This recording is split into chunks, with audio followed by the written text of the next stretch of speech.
நடுநாகமத்தின் புஸ்தகம் 7ஆம் அதிகாரம் 14வது வசனம். என் நாமம் தரிக்கப்பட்ட என் ஜனங்கள் தங்களை தாழ்த்தி ஜெபம் பண்ணி என் முகத்தை தேடி தங்கள் பொல்லாத வழிகளை விட்டு திரும்பினால் அப்பொழுது பரலோகத்தில் இருக்கிற நான் கேட்டு அவர்கள் பாவத்தை மன்னித்து அவர்கள் தேசத்துக்கு க்ஷேமத்தை கொடுப்பேன். பொதுவா நாம தேசத்துக்காக ஜெபிக்கிறோம். இன்னொரு பக்கம் நாம நார்மலாகவும் ஜெபிக்கிறோம். உபவாசம் போடுறோம். சபைகளில் பார்த்தீங்கன்னா பெண்கள் உபவாசம், பொதுவான உபவாசம் நிறைய இருக்கு. இப்படி இருக்கும் பொழுது நம்முடைய ஜெபங்கள் எதற்காக ஏறெடுக்கப்படுகிறது? ஒரு பக்கம் நான் பார்த்த வரைக்கும் சொல்கிறேன், தேசத்துக்காக ஜெபிக்கிறோம், ஆனால் நம்ம எதிர்பார்க்குற ரிசல்ட் வரல. என்ன வரல? ரிசல்ட் வரல. இன்னொரு பக்கம் பார்க்குறோம், நாம் நமக்காக ஜெபிக்கிறோம், உபவாசம் இருக்கிறோம் எல்லாருக்கும், ஆனால் தேசத்துக்காக இல்லை, உபவாசம் இருக்கிறோம். ஆனால் அதுக்கான ரிசல்ட் வருதான்னு பார்த்தா பல விஷயங்களுக்கு நமக்கு ரிசல்ட்டு வரல. பொதுவாக இந்த ஜெபத்தில் ஆனால் வசனம் சொல்லுது, ஜெபத்தை கேட்கிறவரே மாம்சமான யாவரும் உம்மிடத்திலே வருவார்கள் அப்படின்னு. அப்போது எல்லா ஜெபங்களுக்கும் அவர் பதில் கொடுக்குறார். எல்லா ஜெபங்களுக்கும் பதில் கொடுக்குறார். வெளிப்படுத்தல் 5 பார்க்கும்போது தூப கலசத்தை பிடிச்சி ஆட்டுறாங்க, அது பரிசுத்தவான்களுடைய ஜெபங்களே அப்படின்னு. அப்படி இருக்கும் பொழுது இந்த ஜெபத்துக்கு, எந்த ஜெபத்துக்கு கர்த்தர் பதில் கொடுக்குறார், எந்த ஜெபம் கர்த்தருக்கு பிரியமாக இருக்கிறது, எது கர்த்தர் இடத்துல இருந்து பதிலை வாங்கி கொடுக்கிறது அப்படிங்கிறது தான் நாம் இன்னைக்கு பார்க்க போகிறோம். இந்த வசனத்தை நீங்கள் வாசிக்கும் பொழுது 2 நாளாகமத்தின் புஸ்தகம் 7ஆம் அதிகாரம் 14வது வசனத்தில் ஆண்டவர் வாக்கு பண்ணுகிறார், நான் தேசத்துக்கு என்ன கொடுப்பேன்?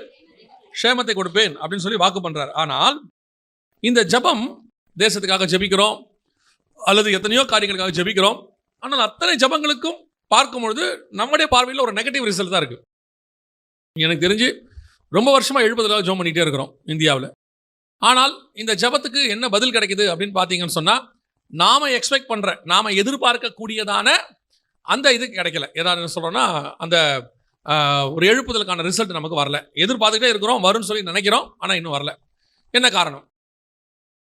ஒரு வசனத்தை இன்னும் கொஞ்சம் கூட நம்ம வாசிக்கலாம். பொதுவாக இன்னைக்கு சபைகளில் ஏறெடுக்கப்படுகிற ஜெபம்னா நான் சொல்றது விசுவாசி தான், சபை ஏறெடுக்கப்படுகிறதுனா அந்த ஜெபத்தை பாருங்க, வாசிங்க. ஏசாயா புஸ்தகம் 58ஆம் அதிகாரம் 4வது வசனம் வாசிங்க. இதோ வழக்குக்கும் வாதுக்கும் துஷ்ட தனத்துடைய கையினால் குத்துகிறதற்கும். அப்போ இந்த உபவாசம் ஜெபம் என்பது எதற்காக ஏறெடுக்கப்படுகிறது அப்படின்னு சொல்லி பார்த்தா வசனம் சொல்லுது, வழக்குக்கும் வாதுக்கும் துஷ்டத்தனத்துடைய கையினால். ஆமாம், அப்படின்னா என்ன அர்த்தம்? உங்களுடைய உபவாசம் எதற்காக இருக்கப்படுகிறது அப்படின்னு ஆண்டவர் கேட்குறாரு. Why you are fasting? எதுக்காக நீங்கள் உபவாசம் இருக்கிறீங்க? ஒன்று வழக்கு, இன்னொன்று வாது. அப்படின்னா என்ன அர்த்தம்? நமக்கு இருக்கிற பிரச்சனை, நமக்கு இருக்கிற ப்ராப்ளம், இதுக்காக தான் நம்ம உபவாசம் இருக்கிறோம். அடுத்து எதுக்கு உபவாசம் இருக்கிறோம்? துஷ்ட கையினால் குத்துவதற்கு, துஷ்ட தனத்துடைய கையினால் குத்துவதற்கு. நமக்கு எதிராக செயல்படுறவனுக்கு நியாய தீர்ப்பு அவனுக்கு உண்டு. அது கர்த்தர் செய்ய வேண்டியதில்லை, அவன் விதைத்த வினையின்படி அது நடக்கும். அதற்கான ரிசல்ட் தானே வரும் வந்திருக்கு. பட் நம்ம ப்ரேயர் எப்படி இருக்குது? நம்ம என்ன எக்ஸ்பெக்ட் பண்ணுறோம் அப்படின்னா, உடனே இறங்கி கர்த்தர் அவனை நொறுக்கணும். ஒருவேளை எவனா ஒருத்தன் நமக்கு ஏதாவது பண்ணிட்டான், இப்போது ஒரு இது நடக்குது, நடந்த உடனே நம்ம இருதயத்தில் உடனே தோன்றது என்ன தெரியுமா? நம்மளை பண்ணதுக்காக தான் அவனுக்கு இது நடந்துச்சு. ஒரு சின்ன ஆக்சிடென்ட் நடக்குதுன்னு வச்சுக்கோங்களேன், நம்மளை பண்ணதுக்கு தான் இதெல்லாம் நடந்துச்சு அப்படின்னு அந்த நடந்த சம்பவத்துக்கும் நமக்கு ஒரு கனெக்ஷன் நம்ம போட்டுப்போம். என்னமோ பரலோகம் நமக்காக உடனடியாக அதை செய்து அப்படின்னு சொல்லி. ஆக்சுவலாக கர்த்தர் என்ன சொல்றாருன்னா, யாரோ எந்த ஒரு காரியத்துக்கும் உங்களுக்கு எதிராக எழும்பினா உங்களுடையதான ஜெபம் அவனை நொறுக்குவதற்காக இருக்கக்கூடாது. இப்போ இயேசு கிறிஸ்துவை அவங்க அடிக்கிறாங்க, எல்லாம் பண்றாங்க, அவர் ஜெபம் என்னவா இருக்கு அப்படின்னு சொல்லி கேட்டீங்கன்னா, இவர்களை மன்னியும், இதான் அவர் ஜெபமா இருக்கு. அப்போஸ்தலர்களை பட்டணங்கள் தோறும் அடிக்கப்பட்டார்கள், ஒவ்வொரு இடத்துலையும் அடிக்கிறாங்க. எங்கேயாவது அப்போஸ்தலர்கள் அந்த பட்டணத்தை சபிச்சு பார்த்துருக்கீங்களா? ஸ்தேவானை அடிக்கிறாங்க, அடித்த உடனே ஸ்தேவானும் இயேசு கிறிஸ்து மாதிரியே தான் சொல்றாரு, இவர்கள் செய்கிறது என்னதென்று அறியாது இருக்கிறார்கள். அப்போ நமக்குள்ள சுபாவம் என்ன? ஜெபத்தில் நமக்கு இருக்கிற சுபாவம் என்ன? உங்களை துன்பப்படுத்துறவர்களுக்காக என்ன பண்ணுங்கள்? ஜெபம் பண்ணுங்கள். உங்களை சபிக்கிறவர்கள் என்ன பண்ணுங்க? ஆசீர்வதிங்கள். இதான் நமக்கு ஆண்டவர் கொடுத்துருக்கிற சுபாவம். ஆனால் இன்னைக்கு நம்ம ப்ரேயரோடைய டைப்பையே மாற்றிட்டோம். நம்ம ப்ரேயர் எப்படி இருக்கு அப்படின்னா, ஒன்று இன்னொருத்தருடைய அழிவுக்காக இருக்கு, இல்லை நம்ம ஆசீர்வாதத்துக்காக இருக்கு. ரெண்டில் ஏதாவது ஒன்று இருக்கு. நம்முடைய ஆசீர்வாதம் என்பது கூட நீங்கள் 100% ஏற்றுக்கொள்ளலாம், இல்லை என்று சொல்லலை, எவ்வளோ தேவைகள் இருக்கு. ஆனால் இன்னொன்று, அடுத்தவனுடைய அழிவுக்காக, அடுத்தவனுடைய காரியத்துக்காக நம்ம ஜெபிக்கிற ஜெபம் இருக்குல்ல, அது கர்த்தருக்கு என்ன செய்யலையாமா? பிடிக்கலையாமா? ஆண்டவர் சொல்றாரு, அதுவும் எப்படி இருக்கிறாங்களா? உபவாசிக்கிறாங்களா? நீங்கள் அதற்காகத்தான் உபவாசிக்கிறீர்கள். ஆனால் கர்த்தர் சொல்றாரு, எனக்கு அந்த உபவாசத்தில் பிரியம் இல்லை அப்படிங்கிறார். அப்போ நம்முடைய பிரேயர் எதை அடிப்படையாய் கொண்டது? நாம எதுக்கு ஜெபிக்க வேண்டி இருக்கிறது? கர்த்தர் எதை நம்மிடத்துல என்னத்துக்காக ஆண்டவர் ஒரு பிரேயரை எதிர்பார்க்கிறாருன்னா, நீங்க வாச 2:7 அவர் சொல்றாரு, தேசத்துக்கு நான் சேமத்தை கொடுப்பேன். தாழ்த்தி என்னை நோக்கி, அந்த வசனம் சொல்லுது, என் நாமம் தரிக்கப்பட்ட ஜனங்கள் தங்களை தாழ்த்தி ஜெபம் பண்ணி என் முகத்தை தேடி. அப்ப இந்த ஜெபம் எதுக்காக இருக்கு அப்படின்னு கேட்டா, ஒரு தேசத்தினுடைய சேமத்துக்காக இருக்கு. அப்ப நம்முடைய பிரேயர் ரிசல்ட் வரணும். அந்த பிரேயர் தேசத்துக்காக இருக்கணும். அந்த தேசத்துக்காக ஜெபிக்கிற ஜெபம் எப்படிப்பட்டதாக இருக்கணும்? எப்படி ஜெபிச்சா அந்த தேசத்துக்கு சேமம் வரும்? திருப்பியும் சொல்றேன், உங்களுக்கும் எனக்குமான ஒரு தேவை இருக்கு. ஆனால் இதற்காக நீங்க தனிப்பட்ட முறையில் உபவாசம் இருக்க வேண்டிய அவசியம் இல்லை. என்னை பொறுத்த வரைக்கும் நம்ம தேவை என்ன என்பதை பரமபிதா முன்பே அறிந்திருக்கிறார். நீங்க சொன்னாலே போதும், அவர் இன்னும் என்ன பொறுத்த வரைக்கும் தனிப்பட்ட கருத்து நான் சொல்றேன், எனக்கு கேட்காமே கர்த்தர் ஆசீர்வதிக்கிறார். நமக்கு என்ன தேவை என்பதை அவர் அறிந்திருக்கிறதுனால நமக்கு தேவையானது என்னது என்று பரலோகம் அறிஞ்சிருக்கு, அது கொடுக்கும். பொல்லாதவர்களாகிய நீங்கள் உங்கள் பிள்ளைகளுக்கு நன்மையான ஈவுகளை கட்டளையிடும் போது பரலோகத்தில் இருக்கிற பிதா செய்வது அதிக நிச்சயம் அல்லவா? கன்ஃபார்மா ஆண்டவர் செய்ய போறார் நமக்கு. ஆனா நம்ம பிரேயர் முழுக்க பாருங்க நம்மளை பத்தியே தான் ஓடுது, வேற எதை பத்தியுமே கவலை இல்லை. சில ஆட்கள் பாருங்க எழுப்புதல் ஜெபத்துக்கு போய் உட்காந்துருப்பாங்க, அங்க போய் அவங்களுக்கு தான் ஜெபம் பண்ணிட்டு இருப்பாங்க. அவர் மேல இருக்கிறவர் எழுப்புதலுக்கு ஜெபம் பண்ணுவாரு. ஆனா இவங்க சோதராண்டவரே சோதராண்டவரே என் பொண்ணுக்கு எப்படியாவது கல்யாணம் பண்ணி வச்சிருங்க ஆண்டவரே, சோதராண்டவரே என் பொண்ணுக்கு பிள்ளை இல்லை எப்படியா பிள்ளை கொடுத்துருங்க ஆண்டவர். உங்க பிள்ளைகளுக்காக நீங்க ஜெபம் பண்ணுங்க, வேணாம்னு சொல்லலை. அது ஒரு தாயோ தகப்பனுடைய இருதயம் அப்படிதான் இருக்கும். ஆனால் எங்க போனாலும் எதுக்கு எடுத்தாலும் இதே தான் ஜெப குறிப்பு. ஒரு ஃபாஸ்டிங் ப்ரேயருக்கு வந்தா உடனே அது ஒரு ஜெப குறிப்பு, இல்லை ஒரு ஊழியக்காரர் வந்தாருன்னா உடனே ஒரு ஜெப குறிப்பு, அங்கே போய் நிற்கிறது. எல்லா இடத்துலையும் இதே ஜெப குறிப்பு. ஆனால் கர்த்தர் சொல்றாரு, உனக்கு என்ன தேவைன்னு எனக்கு தெரியும், நான் செய்வேன். ஆனால் ஓன் ஜெபம் எதுக்காக இருக்கணும் அப்படின்னா, தன்னை தாழ்த்தி எதுக்காக இருக்கணுமா? வழக்குக்காகவும் வாதுக்காகவும் இல்லை, தேசத்துக்காக, இந்த தேசத்துக்காக, இங்க இருக்கிற ஜனங்களுக்காக. உங்ககிட்ட எங்கிட்டே கர்த்தரை எதிர்பார்க்கிற மிக முக்கியமான பிரேயர் அதுதான். தனிப்பட்ட முறையில் உங்களுக்கும் எனக்குமான எல்லா தேவைகளையும் பரலோகம் பார்த்துக்கொள்ளும். நான் பார்த்துருக்கேன், ஒரு சில ஆட்கள் உலகத்தார்கள் தேவனை அறியாதவர்கள் தான், ஆனால் அவர்கள் உலகத்தின் காரியத்துக்கு உண்மையாக இருப்பாங்க. ஒரு உதாரணத்துக்கு சொல்கிறேன், கள்ளத்தராசு அவங்ககிட்ட இருக்காது, ஒழுக்கமாக இருப்பாங்க. நான் ஒரு பெட்ரோல் பங்க் இருக்குது, அந்த பெட்ரோல் பங்க்கில் கூட்டம் எப்போ இருக்கும் ஏன்னு கேட்டபோது அவங்க சொல்லுவாங்க, இங்கே பெட்ரோல் போட்டால் கரெக்டாக இருக்குங்க, இவங்க பெட்ரோலில் எதையும் குறைக்க மாட்டாங்க, இதை மிக்ஸ் பண்ண மாட்டாங்க. பாருங்கள், அந்த மனுஷன் ஆசீர்வாதமாக தான் இருக்கிறார். அந்த உண்மைக்கு ஆட்டோமேட்டிக்காக என்ன செய்றாங்க, ஜனங்க தேடி வராங்க. ஒரு உலகத்தா மனுஷனுக்கு அதுக்கே ஜனங்க தேடி வருவாங்கன்னா, ஒரு ஆவிக்குரிய உண்மை உள்ளவனா இருந்தானா, ஒரு கிறிஸ்தவ உண்மை உள்ளவனா இருந்தானா, வேதம் சொல்லுது உண்மை உள்ள மனுஷன் பரிபூர்ண ஆசீர்வாதங்களை பெறுவான். இதுக்கு நீங்க எதுவும் கேட்க வேண்டாம், அது ஃபார்முலா. இப்படி இருந்தா அது கிடைக்கும். உன் ஆயுசு நாட்கள் நீடித்திருக்கும்படிக்கு உன் தாய் தகப்பனை கனம் பண்ணா தானா அது நடக்க போகுது, அவ்வளவுதான். உன் தாயும் தகப்பனை கனம் பண்ணினா ஆயுசு நாட்கள் நீடித்திருக்கும், அவ்வளவுதான். உன் தேவனாகிய கர்த்தரை நீ தேடினா, உண்மையா தேடினா, அவருடைய நியமங்கள் சட்டங்களை கை கொண்டினா, எகிப்தின் மேல் வந்த வாதை உன்மேல் வரப்பண்ணேன், நானே உன் பரிகாரியாகிய. அதை கரெக்டா பண்ணா இது நடக்கும். அது ஆண்டவருடைய வாக்கு தத்தம், அது வாட்டு நடக்கும். இப்போ உங்களுடைய என்னுடைய பிரேயர் பிரதானமானது எதுக்கானதாக இருக்கு? நமக்காகவே ஜெபம் பண்ணிட்டு இருக்கோம். தனிப்பட்ட முறையில் என் ஆவிக்குரிய வாழ்க்கை ஸ்டாண்டர்ட் ஆகணும், பரிசுத்தமா இருக்கணும், வரங்கள் வேணும், ஆண்டவருக்குள்ள நல்ல, அது தனி, அது வேணா விட்டுருங்க. அது ஸ்பிரிச்சுவல், கீழானவைகள் அல்ல, மேலானவைகளை நாடுங்கள். ஆனா அந்த கீழான காரியங்களுக்கே நீங்க தேடி தேடி தேடி. ஆனா பைபிள் சொல்லுது, வழக்குக்காகவும் வாதுக்காகவும் உபவாசம் பண்ணாதீங்க, அடுத்தவருடைய கெடுதலுக்காக உபவாசம் பண்ணாதீங்க, இன்னொருத்தன் நாசமாகணும்னு உபவாசம் பண்ணாதீங்க. நீங்க எதுக்காக ஜெபம் பண்ணுங்க அப்படின்னு கேட்டா, தேசத்தின் சேமத்துக்காக. உங்களை தாழ்த்தி ஜெபம் பண்ணுங்க, நான் தேசத்துக்கு என்னத்தை கொடுப்பேன். அப்போ இந்த தேசத்தினுடைய எழுப்புதல், இந்த தேசத்தினுடைய மக்களுடைய ரட்சிப்பு, இந்த நாடை கர்த்தர் அறிகிற அறிவுல வரணும் அப்படின்னு உங்களுக்கு ஒரு வாஞ்சை இருந்தால், உங்கள் ஜெபம் நான் ஒரு சில காரியங்களை வேதத்தில் சொல்றேன், இதன் அடிப்படையில் இருக்கணும். இதன் அடிப்படையில் இருந்தால் நீங்கள் எதிர்பார்க்காத அல்லது எதிர்பார்த்ததை விட அதிகமான ரிசல்ட்டை, அதுக்கான பதிலை கர்த்தர் கொடுப்பதற்கு வல்லமை உள்ளவராக இருக்கிறார். அல்லேலூயா. இப்ப நல்லா கவனிங்க, ஒரு மிகப்பெரியதான பேரழிவு யார் காலத்துல வருது அப்படின்னு கேட்டீங்கன்னா, எஸ்தர் காலத்துல வருது. நம்ம எல்லாருக்கும் தெரியும், ஆமானுங்கிறவன் என்ன செய்யறான், எல்லாரையும் ஒரே நாள்ல க்ளோஸ் பண்ண சொல்லி தாக்கீது எழுதி ராஜா கிட்ட இருந்து தந்திரமா வாங்கி அனுப்பிட்டான். இப்ப கணக்கின்படி தேசத்தின் சட்டம் அந்த சிறுபான்மை மக்களுக்கு எதிராக இருக்கிறது. அங்க சிறுபான்மை வந்து யூதர்கள். அந்த நான் சொல்றது எஸ்தர் காலத்துல சிறுபான்மை யாரு? யூதர்கள். சோ பெரும்பான்மையான மக்கள் அல்லது அந்த பெரும்பான்மையான அந்த நாடு ஒரு சட்டத்தை ஏற்றுகிறது. என்ன சட்டம் ஏற்றுகிறது? சிறுபான்மை மக்களுக்கு எதிரான சட்டத்தை ஏற்றுகிறது. சிறுபான்மை மக்களுக்கு எதிரான சட்டத்தை ஏற்றி அந்த ஜனங்களை நொறுக்கணும் அல்லது அவங்களை கிரஷ் பண்ணணும். இன்னும் சொல்ல போனா இந்த சட்டத்தை ராஜா எழுதி அவன் வாங்கி கொடுக்கும் பொழுது எல்லாரையும் க்ளோஸ் பண்ணணும், ஒழிச்சு கட்டணும் பிளான். ஆனா கவனிச்சு கொள்ளுங்க, இப்படி ஒரு சம்பவம் நடக்குது. சட்டம் போட்டாங்க, ராஜாவும் அது கையெழுத்து போட்டாரு, அதுக்கு கீழே இருக்க பிரதானிகள் எல்லாம் அதுக்கு ரெடியா இருக்கிறாங்க. எல்லா மாநிலத்திலையும் இவங்களை நொறுக்கிறதுக்கான நேரம் என்ன ஆயிடுச்சு, ரெடி ஆயிடுச்சு, டேட் குறிச்சாச்சு. இப்படி ஒரு சிச்சுவேஷன் யோசிச்சு பாருங்க. நமக்கு அந்த மாதிரி சிச்சுவேஷன்லாம் இல்ல, நெருக்கம் இருக்கு, நெருக்கம் இருக்கு. ஆல் ஓவர் இந்தியா நமக்கு நெருக்கம் இருக்கு, ஆல் ஓவர் த வேர்ல்டு நெருக்கம் இருக்கு. சபைக்கு நெருக்கம் இல்லாத நாடே கிடையாது. ஒவ்வொரு விதமான நெருக்கம் இருக்கும். ஒன்று ஆவிக்குரிய நெருக்கம் இருக்கும், இல்ல பிசிக்கல் நெருக்கம் இருக்கும், ஏதோ ஒரு நெருக்கம் இருக்கும். அப்படி இருக்கும் பொழுது இதுல இருந்து தப்பிக்கிறதுக்கு அவங்க செய்த மிக முக்கியமான ஒரு விஷயம் உபவாசம். எப்படி பண்ணாங்க அப்படின்னு சொல்லி நீங்க பாத்தீங்கன்னு சொன்னா, முதலாவதாக எஸ்தரின் புஸ்தகத்தை திருப்பிக் கொள்ளுங்க. இங்கே 3 வகையான உபவாசம் ஒன்றாக சேருகிறது. நல்லா கவனிங்க, 3 வகையான உபவாசம் ஒன்றாய் சேருகிறது. நம்பர் 1 வாசிங்க, எஸ்தரின் புஸ்தகம் 4ஆம் அதிகாரம் 16வது வசனம் வாசிங்க. எஸ்தர் 4:16. நீர் போய் சூசானில் இருக்கிற யூதரை எல்லாம் கூடி வர செய்து 3 நாள் அல்லும் பகலும் புசியாமலும் குடியாமலும் இருந்து எனக்காக உபவாசம் பண்ணுங்கள், நானும் என் தாதிமாரும் உபவாசம் பண்ணுவோம். இவ்விதமாக சட்டத்தை மீறி ராஜாவினிடத்தில் பிரவேசிப்பேன், நான் செத்தாலும் சாகிறேன் என்று சொல்லச் சொன்னாள். நல்ல கவனிங்க, இந்த வசனம் சொல்லுது 4ஆம் அதிகாரத்துல மிக தெளிவாக எஸ்தர் 3 பேரை ஜெபிக்க சொல்றா. 3 விதமான ஜெபம் அந்த இடத்துல சொல்லப்படுகிறது. வாசிங்க, இன்னொரு வசனத்தை வாசிங்க. எஸ்தரின் புஸ்தகம் 4ஆம் அதிகாரம் 1 முதல் 3 வாசிங்க. நடந்த யாவற்றையும் மொர்தெகாய் அறிந்தபோது மொர்தெகாய் தன் வஸ்திரங்களை கிழித்து இரட்டுடுத்தி சாம்பல் போட்டுக்கொண்டு நகரத்தின் நடுவே புறப்பட்டு போய் துயரமுள்ள மகா சத்தத்துடனே அலறிக்கொண்டு 3வது வசனம், ராஜாவின் உத்தரவும் அவனுடைய கட்டளையும் போய்ச் சேர்ந்த ஒவ்வொரு நாட்டிலும் ஸ்தலத்திலும் உள்ள யூதருக்குள்ளே மகா துக்கமும் உபவாசமும் அழுகையும் புலம்பலும் உண்டாகி அநேகர் இரட்டுடுத்தி சாம்பலில் கிடந்தார்கள்.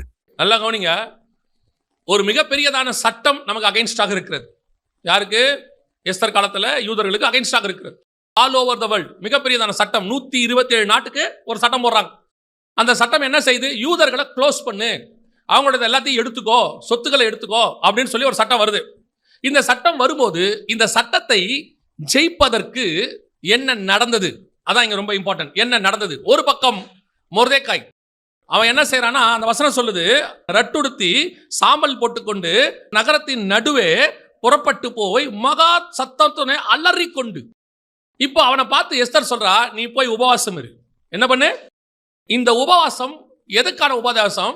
யார் யாரெல்லாம் பாதிக்கப்படுகிறார்களோ அத்தனை யூதர்களும் சேர்ந்து ஜெபிக்க வேண்டிய ஜெபம். என்ன ஜெபம்? அத்தனை விசுவாசிகளும் ஜெபிக்க வேண்டியதான ஒரு ஜெபம். இது ஒரு மனதினுடைய மிக இம்பார்ட்டன்ட். இந்த விஷயம் எல்லாருக்கும் ஆன விஷயம். இங்க என்ன இருக்குன்னு கேட்டீங்கன்னா, ஒரு பக்கம் எஸ்தர் சபை அது ஜெபிக்குது, ஒரு பக்கம் ஜனங்கள் விசுவாசிகள், ஒரு பக்கம் எஸ்தரை உருவாக்கின தாதிமார்கள். ஏன்னா ஏகாய் என்ன பண்றாரு? எஸ்தரை கொண்டு போய் 7 தாதிமார்கள் கையில் ஒப்படைக்கிறார். அந்த தாதிமார்கள் தான் அவளை ராஜகுமாரத்தையா மாத்தினது. இது எதுக்கு அடையாளமா இருக்குது? ஊழியக்காரர்களுக்கு அடையாளமா இருக்கு. ஒரு பக்கம் எஸ்தர் போன்ற சபை, இன்னொரு பக்கம் விசுவாசிகள் அல்லது அதை கேள்விப்பட்ட அத்தனை பேர் பாதிக்கப்படுகிற எல்லோரும், இதோடு கூட ஊழியர்கள் தாதிமார்கள் எல்லாரும் சேர்ந்து என்ன பண்றான்? ஒரு மனமா ஜெபம் பண்றான். அத்தனை பேரும் சாம்பலில் உட்கார்ந்து உபவாசித்து அழுது ஒரு சட்டத்துக்கு எதிராக. இந்த ஒரு மனத்தின் ஜெபம் இருக்குல்ல, இதுதான் நீங்கள் செய்ய வேண்டிய முதல் இம்பார்ட்டன்ட். நீங்கள் உபவாசம் இருக்கிறது முக்கியம், அதை விட முக்கியம் ஒரு மனதோடு கூட உபவாசம் இருத்தல். இந்த ஒரு மனதுக்கு இருக்கக்கூடிய பவர் இருக்கு இல்லையா, அந்த பவர் வேற நிறைய பேருக்கு தெரியவே மாட்டேங்குது.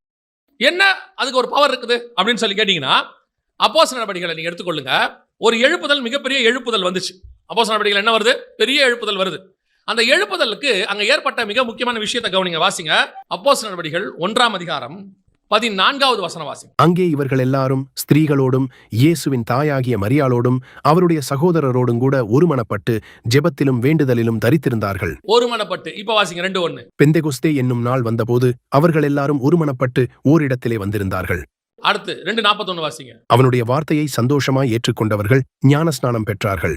அன்றைய தினம் ஏறக்குறைய 3000 பேர் சேர்த்துக் கொள்ளப்பட்டார்கள். 4:4 வாசிங்க. வசனத்தை கேட்டவர்களில் அநேகர் விசுவாசித்தார்கள். அவர்கள் தொகை ஏறக்குறைய 5000 இருந்தது. 2 மீட்டிங், ஒரு மீட்டிங் 5000, ஒரு மீட்டிங் 3000. மிகப்பெரியதான ரிவைவல், மிகப்பெரியதான எழுப்புதல், இவ்வளவு நடக்குது. இதுக்கு பேஸ் என்ன தெரியுமா? நீங்க 1ஆம் அதிகாரம் 14வது வசனத்துல வாசிச்ச ஒரு மித்து, 2ஆம் அதிகாரம் 1ஆம் வசனத்துல வாசிச்ச ஒரு மனம். அடுத்து வாசிங்க 2ஆம் அதிகாரம் 44 வாசிங்க. விசுவாசிகள் எல்லாரும் ஒருமித்திருந்து சகலத்தையும் பொதுவாய் வைத்து அனுபவித்தார்கள். அடுத்து என்ன இருந்தது? ஒரு மித்து. அடுத்து 46 வாசிங்க. அவர்கள் ஒருமனப்பட்டவர்களாய் தேவாலயத்திலே அனுதினமும் தரித்திருந்து வீடுகள் தோறும் அப்பம் பிட்டு மகிழ்ச்சியோடும் கபடமில்லாத இருதயத்தோடும் போஜனம் பண்ணி. அடுத்து ஒரு மனம். அடுத்து வாசிங்க 4ஆம் அதிகாரம் 24. அவர்கள் அதை கேட்டு ஒருமனப்பட்டு தேவனை நோக்கி சத்தமிட்டு. அப்ப யோசிச்சு பாருங்க, இந்த 4 அதிகாரத்துல மட்டும் எத்தனை தடவை ஒரு மித்து, ஒரு மனம், ஒரு மனம், ஒரு மிடம், ஒரு இடத்தில் இப்படி வந்துட்டே இருக்கு பாருங்க. அப்போ ஒரு 5000 பேர் ரட்சிக்கப்படுறான், ஒரு 3000 பேர் ரட்சிக்கப்படுறான். ஒரு மிகப்பெரியதான ரிவைவல் ஏற்படுது, மிகப்பெரிய ரிவைவல். அந்த ரிவைவலுக்கான அஸ்திவாரம் எது அப்படின்னு கேட்டா, 120 பேர் இருந்தது முக்கியம் இல்ல, 120 பேர் ஒருமனப்பட்டு இருந்தது. சாலமன் மண்டபத்தில் கூடினது முக்கியம் இல்ல, சாலமன் மண்டபத்தில் ஒருமித்து இருந்தார்கள். அந்த ஒன்னஸ் இஸ் வெரி இம்பார்ட்டன்ட், மிக முக்கியமாய் காணப்படுகிறது. இன்னைக்கு இருக்கா விசுவாசிகளுக்குள்ள? முதல்ல ஒரு சர்ச்சுக்குள்ள விசுவாசிகளுக்குள்ள ஒரு மனம் இருக்குதா? ஒரே சர்ச்சுக்குள்ள அந்த தாட் ஒன்னஸ். ஒன்னஸ்னா என்ன தெரியுமா? நல்லா புரிஞ்சுக்கொள்ளுங்க. ஒரு மனம்னா என்ன நான் உங்களுக்கு சொல்றேன். இப்போ இந்த ராணுவத்திலாம் கேள்விப்பட்டிருப்பீங்க இல்லையா? ராணுவத்தில் சண்டை போடுறாங்கல்ல, கேள்விப்பட்டிருப்பீங்க. எத்தனை படை இருக்கு உங்களுக்கு தெரிஞ்சு? ராணுவத்தில் பொதுவா எத்தனை படை இருக்கு? முப்படை இருக்கு இல்லையா? முப்படை இருக்கு. என்னென்ன படை இருக்கு? காலாட்படை, கப்பல் படை, விமானப்படை. இப்போ யோசிச்சு பாருங்க, இவன் லேண்டில் ஓடுறான், அவன் தண்ணியில் ஓடுறான், அவன் ஆகாயத்தில் பறக்கிறான். அவன் ஸ்பீடு வேற, இவன் ஸ்பீடு வேற, இவன் ஸ்பீடு வேற. புரியுதா உங்களுக்கு? அடுத்து அவன் பூமியை பார்க்குற நிலைமை வேற, இவன் தண்ணியிலேருந்து பூமியை பார்க்குறான், இவன் பூமியிலேருந்து பூமியை பார்க்குறான். இவங்கிட்ட இருக்கிற ஆயுதங்கள் அவங்ககிட்ட இருக்கிற ஆயுதங்கள் அவங்ககிட்ட இருக்கிற ஆயுதங்கள் வித்தியாசமானது. ஆனால் இவங்க அத்தனை பேரும் வெவ்வேறு நிலை, வெவ்வேறு இது. மேலே கிளைமேட் வேற, தண்ணியில் கிளைமேட் வேற, லேண்டில் கிளைமேட் வேற. இத்தனை இடத்துல இருந்து எத்தனை பேர் யோசிச்சு பாருங்க. அங்க மேலேருந்து கிட்டத்தட்ட 100கணக்கான விமானம் பறக்குது. ஒவ்வொன்றிலையும் 2 பேர்னா கூட ஒரு 50லேருந்து 100 பேர் இருக்கான். இங்கே கப்பலில் இத்தனை பேர் இருக்கான், இங்கே விமான தரைப்படையில் ஆயிரக்கணக்கில் இருக்கான். இவ்வளோ பேரும் சேர்ந்து வெவ்வேறு விதம், வேற இடம், வேற கிளைமேட்டு, வேற ஆயுதங்கள் அத்தனையும் இருக்கு. ஆனால் இலக்கு ஒன்றாக இருக்கிறது. அத்தனை பேருக்கு என்ன இருக்குது? அந்த எதிரி நாட்டை நம்ம பிடிக்கணும், அவ்வளோதான். இந்த ஒரு இலக்குல இருந்து சண்டை போடுறாங்கல்ல, அதுவும் இன்னும் பெரிய விஷயம் என்ன தெரியுமா? கப்பல்காரன் அப்படியே கரையில் நின்றுகிட்டே இருப்பான், மேல இருந்து இவன் குண்டு போடுவான், இவன் கிளியர் பண்ண தரப்பட என்ன செய்யும்? உள்ள போயிட்டே இருக்கும். எப்படி ஒரு பிளான் பண்ணி பண்றாங்க பாருங்களேன். இதுக்கு பேர் தான் ஒரு மனம். அவன் வேற இடத்துல இருக்கான், இவன் வேற இடத்துல இருக்கான், இவன் வேற இடத்துல இருக்கான். கம்யூனிகேஷன் ஒன்னா இருக்குது. அவர்கள் ஒன்றாக ஒரு ஸ்தலத்தை பிடிக்க போராடுகிறார்கள். இந்த ஒன்னஸ் தான் உங்களுக்கு எனக்கும் வேணும். இன்னைக்கு நாம ஒரு சபைக்குள்ள உட்கார்ந்து இருக்கிறோம், ஒன்னஸ் இருக்குதா?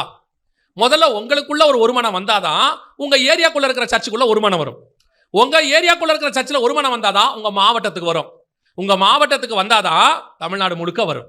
எல்லா மாவட்டமும் இப்படி மாறி ஒரு தமிழ்நாடு ஒரு நிலையில நிக்கணும். இப்ப என்ன இருக்கு? 127 நாட்டில் இருக்கிற யூதனும் ஒன்னா ஜெபம் பண்றான், உபவாசம் இருக்கிறான். ஏன் கர்த்தர் மிகப்பெரிய ரட்சிப்பை கட்டளை இட்டார்? ஏன் அந்த சட்டம் ஒரே நாள்ல மாறுது, தலைகீழா மாறுது? அதுக்கு வேற ஒரு விஷயமும் இருக்கு. ஆனா இது ஒரு பாயிண்ட். அந்த ஒன்னஸான ஜெபம் இன்னைக்கு சபைகிட்ட இல்ல.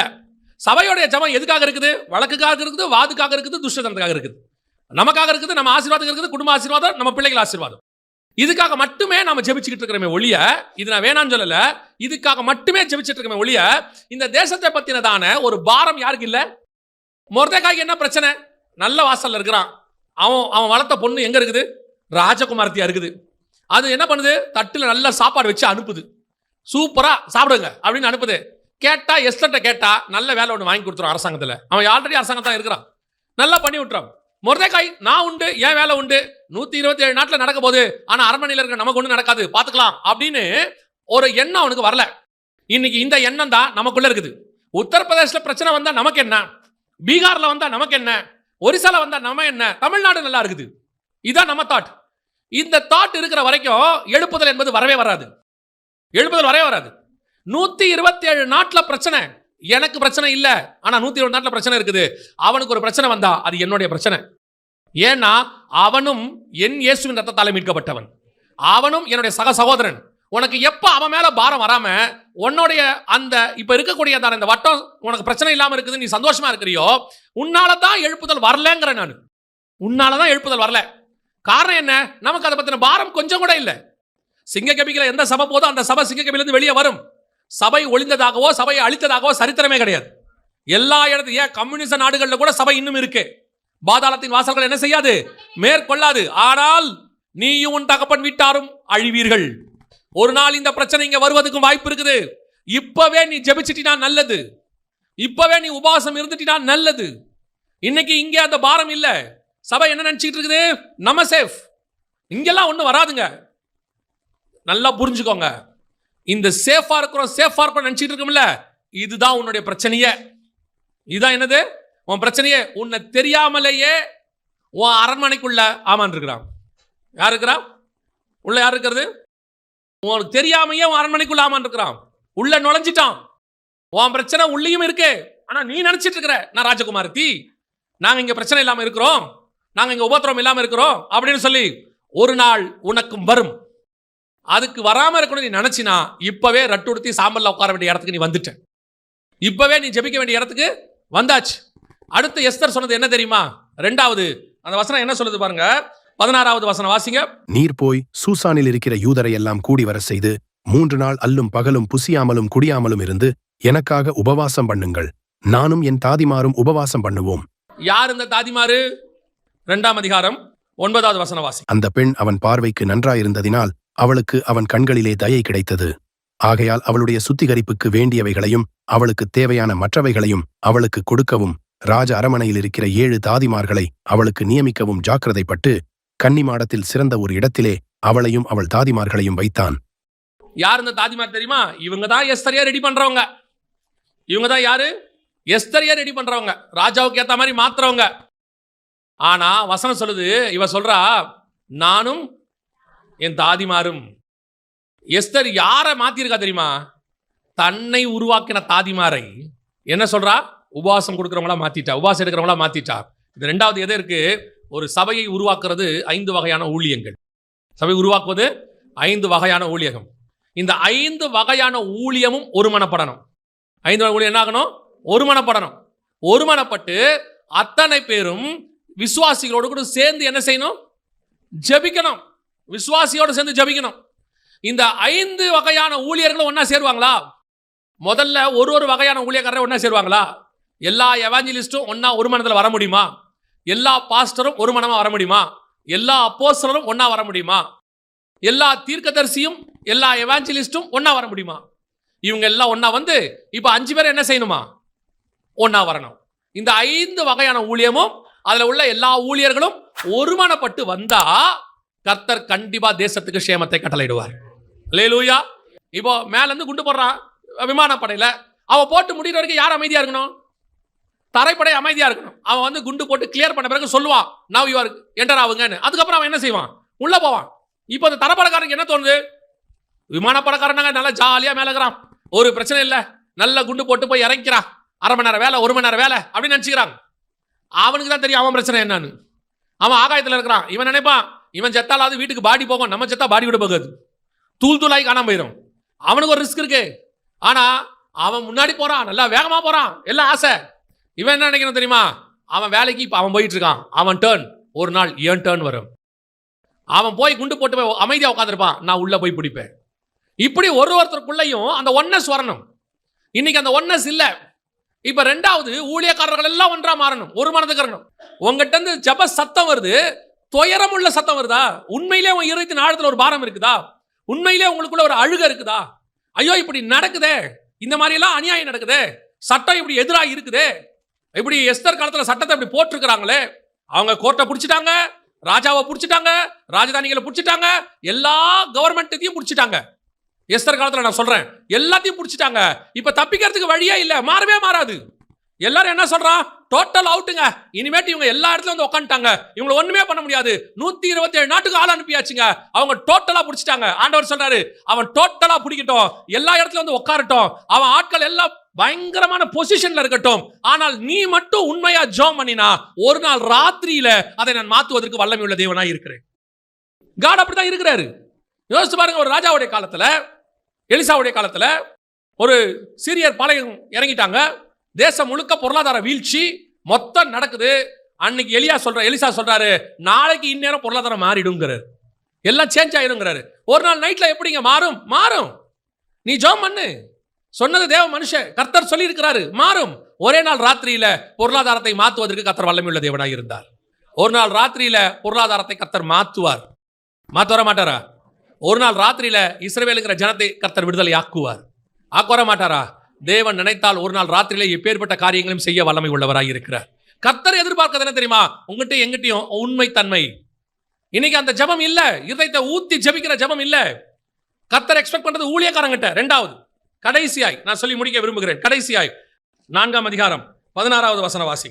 நீர் போய் சூசானில் இருக்கிற யூதரை எல்லாம் கூடி வர செய்து 3 நாள் அல்லும் பகலும் புசியாமலும் குடியாமலும் இருந்து எனக்காக உபவாசம் பண்ணுங்கள். நானும் என் தாதிமாரும் உபவாசம் பண்ணுவோம். இவ்விதமாக சட்டத்தை மீறி ராஜாவினிடத்தில் பிரவேசிப்பேன். நான் செத்தாலும் சாகிறேன் என்று சொல்லச் சொன்னாள். எஸ்தர் பண்ற அடுத்த வேலை தான் ரொம்ப இம்பார்ட்டன்ட். இதோட அர்த்தம் என்ன தெரியுமா? சட்டத்தை மீறினா நீங்க உடனே என்ன நினைக்காதீங்க, ஓ நம்ம சட்டத்தை மீறலாமா, அதல்ல. இது அங்க சொல்ற அந்த சட்டத்தை மீறி இல்ல. இது என்ன சட்டத்தை மீறி அப்படின்னு கேட்டீங்கன்னா, கவனிங்க, இப்ப ராஜாவை யாரும் அனுமதி இல்லாம என்ன செய்யக்கூடாது? பார்க்க போக கூடாது. அவங்க என்ன சொல்றாங்க, சொல்லாம கொள்ளாம போனா, கூப்பிடாம போய் அங்க நின்னா, புருஷனோ ஸ்திரீயோ ஆணோ பெண்ணோ போய் நின்னா கொல்லப்படுவதற்கு என்ன இருக்குது, வாய்ப்பு இருக்குது. ராஜா செங்கோல் நீட்டா ஓகே, இல்லைன்னா க்ளோஸ் பண்ணிடுவான். ஒரே ஒரு அம்பு எழுதிடுவான், ராஜா உங்களை கொல்ல வந்தாங்கன்ட்டு ஒரு அம்பு எழுதிடுவான். ஸோ ராஜா கோர்க்கில் நீட்டினா தான் உண்டு, இல்லை ஆல் க்ளோஸ். இதைத்தான் எஸ்தர் சொல்றாங்க, சட்டத்தை மீறி. அவரோட அர்த்தம் என்னன்னா, சட்டத்தை மீறுதுன்னா என்ன அர்த்தம்னா, நான் சட்டத்தை மீறி ஒரு விஷயத்தை செய்ய போறேன் அப்படி இல்லை. ஆண்டவர் சொல்றாரு, எல்லா துறைத்தனங்களுக்கும் என்ன செய்யுங்க, கீழ்ப்படிந்திருங்க. ஆனால் இங்க என்ன சொல்லப்படுது, சட்டத்தை மீறிங்கிற வார்த்தைக்கு என்ன அர்த்தம்னா, என் உயிர் போனாலும் பரவாயில்லை, அவ்வளவுதான். அதான் சொல்ல வராங்க. ராஜா கூப்பிட்டு போனேன்னா நான் உயிரோட இருப்பேன், இல்லைன்னா நான் செத்து போயிடுவேன். ஏன்னா அது அப்படி அப்படி நான் போய் சாகிறதுக்குன்னா நான் போறேன்னா அது சட்டத்தை மீறதுக்கு ஆகும். அவரோட அர்த்தம் என்ன, செத்தாலும் சாகிறேன். இப்போ அடுத்து யார் வேணும் தெரியுமா எழுப்புதலுக்கு? முதலாவது ஒன்னஸோட ஜெபிக்கிற விசுவாசி வேணும். ரெண்டாவது ஒன்னஸோட ஜெபிக்கிற ஊழியக்காரங்க வேணும். கடைசியா யார் வேணும் தெரியுமா? கர்த்தருக்காக ஜீவனை கொடுக்கிற ரத்த சாட்சிகள் வேணும். கடைசி காலத்துல இது வேணும். யோசிச்சு பாருங்க, அன்னைக்கு உள்ளவங்க கிறிஸ்துவுக்காக கட்டப்பட மாத்திரமல்ல, என்ன சொன்னா பவுல், எருசலேமிலே கட்டப்பட மாத்திரமல்ல மரிக்கவும் தயாராக இருக்கிறேன். இப்போ இவங்க பவுல் கிட்ட என்ன சொல்றாங்க தெரியுமா? அப்படி பேசக்கூடாது பவுல், மோட்டிவேஷனோட பேசணும் பவுல். நீங்க பேசுறது எப்படி இருக்கணும் பவுல்? பாசிட்டிவா இருக்கணும் பவுல். நெகட்டிவா பேசுறீங்க பவுல், செத்தால சாகிறேன்னு அப்படி சொல்லாதீங்க. எப்படி சொல்லுங்க? நான் போய் எருசலேமை ஆளுகை செய்வேன், எருசலேமுக்கு நடுவில் ஒரு பெரிய வீடு வாங்குவேன், எருசலேமிலேயே பெரிய சர்ச்சு கட்டுவேன், எருசலேமில் 20,000 விசுவாசிகளை கொண்டு வருவேன். பாசிட்டிவா பேசுங்க பவுல். அவன் சொல்றான் செத்தாலும் சாகிறேன்னு. இன்னைக்கு ஆண்டவருக்காக கொடுக்கவோ மறிக்கவோ ஜனங்கள் தயாராக இல்லை. கவனிச்சு கொள்ளுங்க. யாரை கர்த்தர் பயன்படுத்த விரும்புகிறார் தெரியுமா? கர்த்தருக்காக வாழ மட்டுமல்ல, கர்த்தருக்காக சாகவும் தயாரா இருக்கிறவனை தான் கர்த்தர் எடுத்து பயன்படுத்த முடியும். எனக்கு வாழ்ந்திருக்கவும் தெரியும், தாழ்ந்திருக்கவும் தெரியும். நீ வாழ்வு சாகணுங்கிறது அர்த்தம் இல்லை, சாகிறதுக்கு ரெடியாக இருக்கணும். இந்த வசனம் பாருங்க, எனக்கு ரொம்ப ஆச்சரியமா இருந்துச்சு. அப்போஸ்தலர் 5ஆம் அதிகாரம் 41வது வசன வாசி. அவருடைய நாமத்திற்காக தாங்கள் அவமானம் அடைவதற்கு பாத்திரராக எண்ணப்பட்டபடியால் சந்தோஷமாய் ஆலோசனை சங்கத்தை விட்டு புறப்பட்டு போய் அவன் இன்னைக்கு என்ன பண்ணணும் அதை விட அதிகமா பண்ணானாமா. என்ன சொல்றான்? அதிகமா பண்ணான். சட்டம் என்ன சொல்லுச்சு தெரியுமா அவங்கள? அதுக்கு முந்தின வசனம் வாசிங்க 40.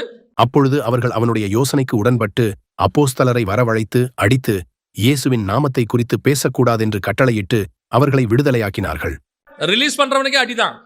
ரிலீஸ் பண்றதுக்கு அவனுக்கு சட்டம் என்ன? ரிலீஸ். ஆனா என்ன கட்டளை தெரியுமா? என்ன செய்யக்கூடாது? இயேசுவின் நாமத்தை குறித்து, கடைசி வசனம், தினந்தோறும் தேவாலயத்திலும் வீடுகளிலும் இடைவிடாமல் உபதேசம் பண்ணி இயேசுவே கிறிஸ்து என்று அவன் சொல்றான். நீ என்னடா சொல்றது, நான் என்னடா கேட்கறது? நீ என்ன பண்ண போற? உன்னை அடிப்பேன், அடிச்சுக்கோ. நான் சொல்லுவேன். அடிக்கிறவனுக்கு கை வலிக்கும், சொல்றவனுக்கு வாய் வலிக்காது. அடிக்கிறவனுக்கு என்ன செய்யும்? கை வலிக்கும். ஒன்று மட்டும் நல்லா தெரிஞ்சுக்கொள்ளுங்களேன். அடி வாங்குறோன்னு வச்சுக்கோங்களேன், நமக்கு வலிக்கும், எல்லாம் செய்யும். ஆனால் நம்மளை ஒருத்தர் அடிக்கிறான்ல, அவன் ரட்சிக்கப்பட்டுருவான். நம்ம மேலே கையை வச்சுட்டான்னு வச்சுக்கோங்களேன், அவன் என்ன ஆயிடுவான்? ரட்சிக்கப்பட்டுருவான். ரெண்டாவது, ஒருவேளை கொன்னுட்டானா இன்னும் சந்தோஷம், பரலோகத்துக்கு போயிடலாம். கடைசி நீங்கள் எங்கே போகிறீங்க? சீக்கிரம் போகிறோம். ஆக்சுவலாக இந்த பிரச்சனை யாருக்கு தெரியுமா? பிசாசுக்கு. பிசாசுக்கு இப்போ என்ன பிரச்சனைனா, யாரையாவது வச்சு அடிச்சானா அவனை ஆண்டவர் ரட்சித்துறாரு. சரி, இந்த பயிர் உள்ள கொன்னுலான்னு பார்த்தா இந்த பயிலும் பரலோகத்துக்கு போயிடுறான். இப்போ அவனுக்கு நம்ம பரலோகமும் போகக்கூடாது, இவன் ரட்சிக்கவும் கூடாது. என்ன பண்ணுறதுன்னு தெரியல. நம்ம சுவிசேஷம் சொல்ல சொல்ல கிறிஸ்துவின் ராஜ்யம் பரம்புது. ஒன்றும் செய்ய முடியாது.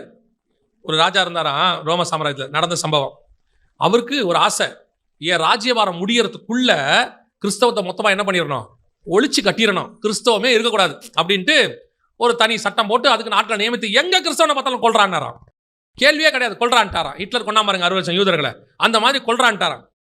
கடைசியில் இது மாதிரி ஒரு 2-3 வருஷம் போயிருக்கு, 4-5 வருஷத்துக்கு மேலே. கடைசியில் ஒரு யுத்தம். அந்த யுத்தத்தில் ராஜா மேலே அம்பு பாஞ்சிருச்சு. பானோடனே அந்த ராஜா கீழே விழுந்து சாகர தெருவில் அந்த சட்டம் போட்டு அவர் ஏற்றின தளபதி கூட இருப்பார்ல, சாகும்போது கேட்டானா, ஏப்பா நான் ஒரு சட்டம் போட்டேன், இந்த கிறிஸ்தவங்களாம் அழிஞ்சிட்டாங்கன்னு, இப்போ கிறிஸ்தவங்கள்லாம் அழிஞ்சிட்டாங்களா இல்லை ஸ்டேட்டஸ் என்ன குறைஞ்சிருச்சா, என்ன ஆச்சு அப்படின்னு கேட்கும்போது அந்த தளபதி தயக்கமாக சொன்னான், ராஜா உண்மையை சொல்லணும்னா நீங்கள் சட்டம் போடுறதுக்கு முன்னாடி கிறிஸ்தவர்கள் இருந்ததை விட சட்டத்துக்கு அப்புறம் கிறிஸ்தவர்கள் அதிகமாக இருக்காங்க நாட்டில்னு சொன்னான். அந்த ராஜா சொன்னா, நான் சாகும்போது ரத்தத்தை கையில் பிடிச்சிட்டு சொன்னானா, நசரனாக இயேசுவே நீர் தான் ஜெயித்தீர், நான் தோத்து விட்டேன்னு சொன்னான். நம்ம ஆண்டவர் யுத்தமே பண்ணாம ஜெயிக்கிறவர். அடிக்க அடிக்க சபை வளரும், நொறுக்க நொறுக்க சபை வளரும். சிதறி போகிறவர்களுக்கும் சுவிசேஷத்தை பிரசங்கித்தார்கள். இப்பவும் சொல்றேன், உபத்திரவப்படுத்த தொடங்கிட்டாங்கன்னா சபை வளரப்போகுதுன்னு அர்த்தம். நம்மளை நெருக்கிறானா சபை பரம்ப போகுதுன்னு அர்த்தம். நீ அதை கண்டு பயந்துராத. சபை எப்பவுமே ஆசீர்வாதத்தை தான் தடுமாறும், உபத்திரவத்தில் உண்மையாக நிற்கும். நீங்கள் போய் பாருங்க, படும் வேதனையில் பரம வெற்றின்னு சொல்லி ரிச்சர்ட் நொம்ராய் புக்கு இருக்கு, போய் பாருங்க மிஷினரிகள்லாம் என்ன பாடு அனுபவிச்சாங்கன்னு பாருங்க. அவருடைய விதை தான் நாம் இன்னைக்கு விருட்சங்களாக முளைச்சி நிற்கிறோம். அல்லேலூயா. அப்போ நீங்களும் நானும் இன்னைக்கு பயந்துட்டோம்னா அடுத்த ஜெனரேஷன் இருக்காது. இன்னைக்கு கிறிஸ்துவுக்காக வாழவும் சரி சாகவும் சரி. நீங்க சாகணுன்ற அவசியம் இல்லை, அந்த மனோ திடமாவது வேணும்ல, அந்த தைரியம் வேணும்ல. என்னடா பண்ண போற? அடிக்க போறியா? அடிச்சுக்கோ. என்ன பண்ண போற? எங்களை கொல்ல போறியா? கொன்னுக்கோ. நீ அடிச்சினா நாங்கள் பரம்புவோம், கொன்னினா பரலோகத்துக்கு போயிடுவோம். எவ்வளோ பேரை கொல்லுவ? நீ கொல்ல கொல்ல. ஒரு இயேசுவை கொன்னாங்க, உலகம் முழுக்க கிறிஸ்தவர்கள். ஒரே ஒரு இயேசுவை கொண்டாங்க, ஒரு பவுலை தடுத்தாங்க, உலகம் முழுக்க பைபிள். புரியுதா? ஒருத்தனை தடுத்தா மாவட்டம் முழுக்க சபை உருவாகணும். அந்த அந்த அந்த ஆவிக்குரிய அனுபவம், அந்த தைரியம் உனக்கு வேணும். இன்னைக்கு என்ன நடக்குது? நீயும் நானும் சரியில்லை, அவ்வளோதான் இங்கே விஷயமே. எதிரிகள் எல்லா காலத்திலையும் இருக்காங்க. எந்த காலத்தில்? இயேசு காலத்திலேருந்து சபைக்கு எதிரிகள் இருக்கத்தான் செய்கிறாங்க. ஆனால் அன்னைக்கு அவர்களுக்குள்ள ஒரு ஒருமனம் இருந்தது, எழுப்புதல் வந்தது, சபை ஜெயிச்சிச்சு. இன்னைக்கு தாதிமார்களுக்குள்ள ஊழியக்காரர்களுக்குள்ள ஒருமனம் இல்லை, விசுவாசிகள் மொர்தெகாய் யூதர்களுக்குள்ள ஒருமனம் இல்லை. கர்த்தருக்காக ஜீவனை கொடுக்கிற ஊழியர்களும் குறைஞ்சிருக்கிறாங்க. நார்த் இந்தியா பக்கம் இருக்கிறாங்க, சவுத் இந்தியா பக்கம் குறைஞ்சிருக்கிறாங்க. இருக்காங்க, இல்லைன்னு சொல்ல, குறைஞ்சிருக்கிறாங்க. எனவே இப்போ ஒரு மிகப்பெரிய எழுப்புதல் ரிவைவல் தேவைப்படுது. இப்போ கடைசியில் மிகப்பெரிய நெருக்கத்தின் காலம் இந்தியா முழுக்க இல்லை, உலகம் முழுக்க ஓடிக்கிட்டு இருக்கு. இப்போ இந்த கூட்டம் வேணும். இப்போ இந்த கூட்டம் வேணும். உங்க சொந்த வழக்குக்காக வாதுக்காக ஜெபிக்கிறவர்கள் வேண்டாம், அது தானாய் நடக்கும். இப்பவும் சொல்றேன், இப்ப கர்த்தருக்கு தேவை ரட்டுடுத்தி சாம்பல்ல உட்கார்ந்து கிறிஸ்துவினுடைய ராஜ்யம் வருவதற்காக, நெருக்கப்படுகிற ஜனங்கள் விடுதலைக்காக, அடிக்கப்படுகிற ஜனங்களுடையதான விடுதலைக்காக உபவாசித்து ஜெபிக்கிற ஒரு கூட்டத்தை கர்த்தர் எதிர்பார்க்கிறார். இந்த 3 கூட்டமும் ஒன்னா சேர்ந்து ஒருமனப்பட்டு ஜெபிச்சுச்சுன்னா ஒரே நாள் ராத்திரியில எந்த சட்டத்தையும் மாற்ற கர்த்தர் வல்லமை உள்ள தேவனாய் இருக்கிறார். நம்ம நிறைய பேர் என்ன நினைக்கிறோம்னா, ராஜாவை மாற்றணும்னு நினைக்கிறோம். நேபுகாத் நேச்சாரை மாற்றணும், பெல்ஷாசாரை மாற்றணும். நான் சொல்கிறேன், நேபுகாத் நேச்சாரே ரட்சிக்கப்பட்டுருவான், அகாஸ்வரு ராஜாவே ரட்சிக்கப்பட்டுருவான், மாற்றிடுவான். ஆண்டவர் மாற்ற வல்லமை உள்ளவராய் இருக்கிறார். எந்த ராஜா உனக்கு விரோதமாக சட்டம் போடுறானோ அந்த ராஜாவையே உனக்கு சாதகமாய் மாற்ற கர்த்தர் வல்லமை உள்ள தேவனாக இருக்கிறார். நீ நானும் இவன் போனா போதும், இவன் போனா போதும்னு நேபுகாத் நேச்சாரை சொல்லிட்டே இருக்கிறோம்ல. பெல்ஷாசார நேபுகாத் நேச்சாரையும் பெல்ஷாசாரையும் அப்படி சொல்லாத, அவன் ரட்சிக்கப்பட்டன்னு சொல்லு. நேபுகாத் நேச்சார் தேவனாகிய கர்த்தருக்கு முன்பாக முகங்குப்புற விழுந்து பரலோகத்தின் தேவனே மெய்யான தேவன் சொன்னான். சிங்கக்கபில போட்ட அதே ராஜா தான் சொன்னான், தானியேலின் தேவனே மெய்யான தேவன். அதே மாதிரி எந்த ராஜா சட்டத்தை எதிராக போறானோ அந்த ராஜா வாயாலேயே கர்த்தர் தான் மெய்யான தேவன் சொல்ல வைக்க கர்த்தர் வல்லமையுள்ள தேவனாய் இருக்கிறார். தேவை இப்பொழுது ஜெபிக்கிற கூட்டம் ஒன்று தேவை. இந்த மாதிரி ஜெபிக்கிற ஒரு மிக முக்கியமான கூட்டத்தை கர்த்தர் எதிர்பார்க்கிறார். நீங்கள் நான் அதில் இருக்கிறோமா? நீங்கள் அந்த பாரத்தோட இருக்கிறோமா? நான் என் குடும்பம் நல்லா இருக்கு, என் ஊர் நல்லா இருக்கு, என்னோட சபை நல்லா இருக்குது, என் நாடு நல்லா இருக்கு, என்னோட ஸ்டேட் நல்லா இருக்குது, நாங்க ஏதோ கர்த்தருடைய கிருபையில சோதரன் போறோம்னா ஒரு நாள் வரும். ஏன்னா இன்னைக்கு நாம சந்தோஷமா இருக்கிற மாதிரியே இன்னைக்கு உபத்திரவத்தோட நாடுகள்லாம் ஒரு காலத்துல சந்தோஷமா இருந்துச்சு, அமைதியா இருந்துச்சு, நிம்மதியா இருந்துச்சு. அந்த நாடுகளில் உபத்திரம் வந்து இன்னைக்கு அவங்க ஜெபிக்க முடியாத இடத்துக்கு போயிருக்கிறாங்க. ஆனால் ஒரு நாள் அவங்களுக்கு விடுதலையும் கிடைச்சிச்சு, ஒரிசாக்கு விடுதலை கிடைச்சிச்சு ஒரு நாள். அதே மாதிரி இங்கேயும் எழுப்புதல் வரும். ஆனால் உபத்திரம் வராமல் வரத்துக்கு நீ நான் ஜெபிக்க வேண்டியது அவசியமாக இருக்கிறோம். அல்லேலூயா. நாம் ஜெபிக்க போகிறோம். எந்திரிக்கலாமா நம்ம தேவ சமூகத்தில்? கர்த்தருக்கு இப்போ தேவை உண்மையாய் தேசத்தின் சேமத்துக்காக ஜெபிக்கிற ஒரு கூட்டத்தை கர்த்தர் எதிர்பார்க்கிறார். அதான் இப்போ கர்த்தருக்கு தேவை. வழக்குக்காக வாதுக்காக துஷ்டத்தனத்தில் கையை கொண்டு குத்துவதற்காக உள்ள ஜெபம் வேண்டாம். அந்த ஜெபத்தால் ஒரு பிரயோஜனமும் இல்லை. நான் என்னுடையது என் குடும்பத்துக்காக என்னுடையதான எதிர்காலத்துக்காக இருந்த ஒரு குறுகிய மனப்பான்மை ஜெபம் போதும். அந்த ஜெபம் போதும். இப்போ கர்த்தர் எதிர்பார்க்கிறது என் தேசத்திற்காக, என் தேசத்தின் ஜனங்களின் விடுதலைக்காக. எஸ்தர் ஜோமனா ஜனங்களின் விடுதலைக்காக. நானும் என் ஜனங்களும் அடிமைப்பட்டு இருக்கிறோம். அவர் சொல்றா, ராஜா கிட்ட போய் கதறா, எங்களுக்கு விரோதமா இப்படி சூழ்ச்சி பண்றாங்க, எங்களுக்கு விரோதமா சட்டம் போடுறாங்க, ராஜாவுக்கே தெரியாம ராஜா கிட்ட கையெழுத்து வாங்கிட்டாங்க, ராஜாவுடைய கோர்ட்ல இருந்து ஆர்டர் வந்துருச்சு, எல்லாமே அகைன்ஸ்டா இருக்கு ராஜா. போய் எஸ்தர் கேட்கிறா ராஜா கிட்ட, எல்லாமே அகைன்ஸ்டா இருக்கு ராஜா. கர்த்தர் கொடுக்கிற ஆலோசனை, எல்லா விசுவாசியும் ஒருமனப்பட்டு கூடுங்க. கர்த்தர் கொடுக்கிற ஆலோசனை, எல்லா தாதிமார்களும் ஊழியக்காரர்களும் ஒன்றாய் கூடுங்க. கர்த்தர் கொடுக்கிற ஆலோசனை, கர்த்தருக்காக ஜீவனை கொடுக்கிறவர்கள் ஒன்றாய் கூடுங்க. அத்தனை பேரும் ஒருமித்து ஜெபிக்கும் பொழுது கர்த்தர் தேசத்துக்கு சேமத்தை கட்டளையிட வல்லமை உள்ளவராக இருக்கிறார். நான் அதுல ஒரு பகுதியாக இருக்கணும், நான் அதுல ஒரு பார்ட்டா இருக்கணும். நான் இதுவரைக்கும் எனக்காக வாழ்ந்தது போதும், நான் இனி தேவனுக்காக என்னை தருகிறேன். ஆண்டவருக்காக என்னை தருகிறேன். ஒப்பு கொடுப்போமா தேவர் சமூகத்தில்? ஆண்டவர் அப்படிப்பட்ட திறப்பில் நிற்கக்கூடியவர்களை கர்த்தர் தேடுகிறார். ஆண்டவருக்காக வைராக்கியம் உள்ள சாட்சிகளை கர்த்தர் தேடுகிறார். கர்த்தருக்காக கட்டப்பட மாத்திரமல்ல, மரிக்க உள்ளவர்களை கர்த்தர் தேடுகிறார். ஒப்பு கொடுப்போமா தேவ சமூகத்தில்? அப்படி ஜெபிக்க விரும்புகிறவங்க எல்லாம், என்னை தருகிறேன், ஆண்டவருக்கு என்னை ஒப்பு கொடுக்கிறேன் அப்படி சொல்கிறவங்கெல்லாம் கரங்களை ஆண்டவருக்கு நேராக உயர்த்தி, ஆண்டவரே நான் முழுவதுமாய் என்னை தருகிறேன் ஆண்டவரே. ஒரு பாரம் இந்த தேசத்தை பற்றி உங்களுக்கு வரும். உங்களை கர்த்தர் எடுத்து பயன்படுத்துவார். நாம் ஜெபிப்போமா? கரங்களை ஆண்டவருக்கு நேராக உயர்த்தி. நல்ல தகப்பனே, சர்வ வல்லமையுள்ள எங்கள் ஆண்டவரே, இந்த தேசத்தின், இந்த மாவட்டத்தின், இந்த நாட்டின் எழுப்புதலுக்கு, விடுதலைக்கு இன்னும் ஒரு விசை எங்களை தருகிறோம் ஆண்டவரே. எங்களை சமர்ப்பிக்கிறோம் ஆண்டவரே. நானும் என் சபையும் எங்கள் ஊழியர்களும் அத்தனை பேரும் ஒருமித்து வருகிறோம் அப்பா. எங்களை கொண்டு எதாயிலும் செய்யுங்க ஆண்டவரே. ஒரு பெரிய மாற்றம் வரட்டும் ஆண்டவரே. ஒரு பெரிய எழுப்புதல் வரட்டும். உடைய வருகைக்குள்ளாக நடைபெறப் போகிற மகா பெரிய காரியங்களுக்குள்ளாக ஒரு பெரிய மாற்றம் வரட்டும்ப்பா. ஒப்பு கொடுத்து ஜெபிக்கிறோம் இயேசு கிறிஸ்துவின் நாமத்தில் பிதாவே.